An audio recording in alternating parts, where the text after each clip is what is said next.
எலுமிச்சையும் வாங்கி வந்தோம் பாரம்மா, நான் எடுத்து வந்தேன் கோவிலுக்கு கிளம்மா. எலுமிச்சையும் வாங்கி வந்தேன் பாரம்மா, நான் எடுத்து வந்தேன் கோவிலுக்கு கிளம்மா.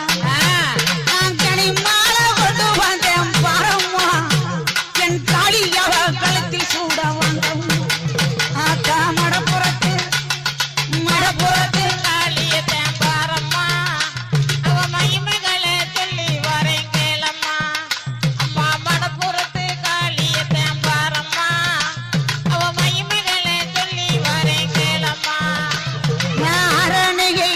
எடுத்தேன் பாரம்மா, என் காளிக்குத்தான் சூட வந்தேன் கிளம்மா. நான் அரணிகை பட்டெடுத்தேன் பாரம்மா, என் காளிக்குத்தான் சூட வந்தேன்.